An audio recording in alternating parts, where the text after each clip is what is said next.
Mona Lisa को मिली धमकी, योगी से मांगी मदद। महाकुंभ में पहुंचने के लिए पीएम मोदी तैयार। महाकुंभ पर पीएम ने कर दिया बड़ा ऐलान।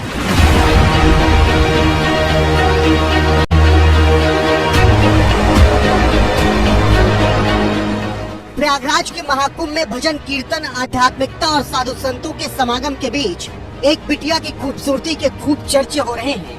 इंदौर से आई मोनालिसा अपनी खूबसूरती और खास अंदाज के चलते महाकुंभ 2025 से इंटरनेट पर तहलका मचा रही हैं। हालांकि कुछ लोगों की धमकी की वजह से मोनालिसा को परेशानी भी उठानी पड़ी, जिसकी वजह से मोनालिसा और उनके परिवार वालों को डर लग रहा है।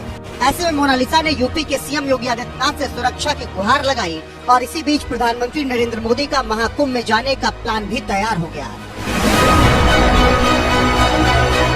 सबसे पहले धमकी मिलने के बाद मोनालिसा ने उत्तर प्रदेश के मुखिया योगी आदित्यनाथ से गुहार लगाते हुए कहा, रातों रात स्टार बन जाने की वजह से उन्हें अच्छा लग रहा है। उसे और उसके परिवार वालों को खुशी हो रही है, लेकिन वह जब भी माला बेचने के लिए बैग लेकर कहीं फुटपाथ पर बैठती है तो तुरंत लोगों की भीड़ लग जाती है। लोग उन्हें घेर लेते हैं और उनके साथ ढेरों फोटो खिंचाते हैं। सीएम योगी मदद करें और सुरक्षा के इंतजाम करें ताकि माला बेचकर अपने परिवार का पेट पाल सके।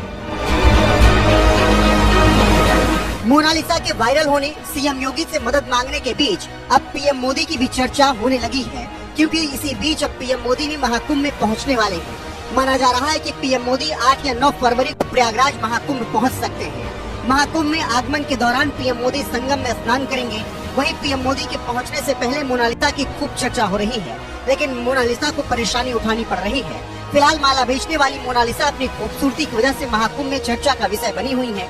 उनकी आंखें बेहद ही खूबसूरत हैं। मोनालिसा हर वक्त मुस्कुराती रहती हैं। शर्मीले अंदाज की मोनालिसा बोलती कम और हंसती ज्यादा है।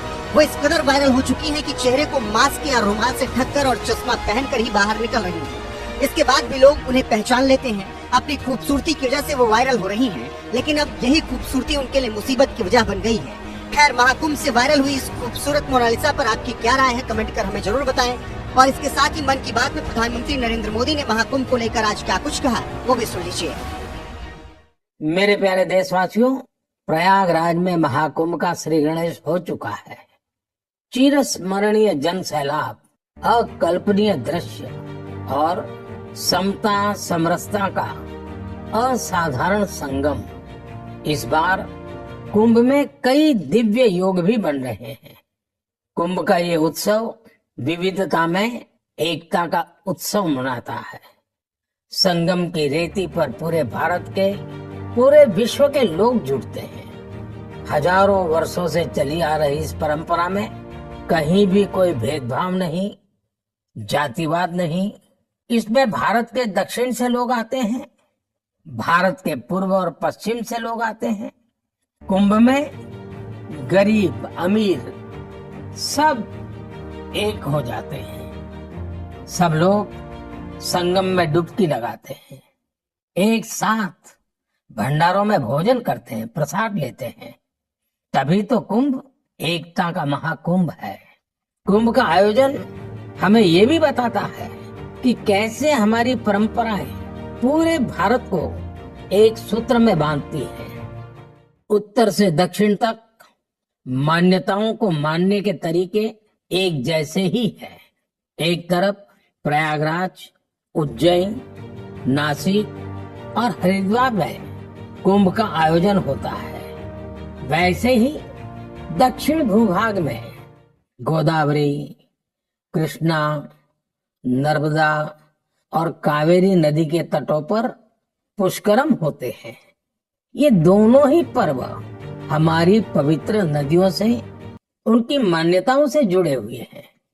इसी तरह कुंभकोणम से तिरुक्कड़ियूर, कुड़वासल से तिरुचेरै अनेक ऐसे मंदिर हैं जिनकी परंपराएं कुंभ से जुड़ी हुई हैं। साथियों, इस बार आप सब ने देखा होगा कि कुंभ में युवाओं की भागीदारी बहुत व्यापक रूप में नजर आती है। और ये भी सच है कि जब युवा पीढ़ी अपनी सभ्यता के साथ गर्व के साथ जुड़ जाती है तो उसकी जड़ें और मजबूत होती हैं और तब उसका स्वर्णिम भविष्य भी सुनिश्चित हो जाता है। हम इस बार कुंभ के डिजिटल फुटप्रिंट्स भी इतने बड़े स्केल पर देख रहे हैं। कुंभ की ये वैश्विक लोकप्रियता हर भारतीय के लिए गर्व की बात है।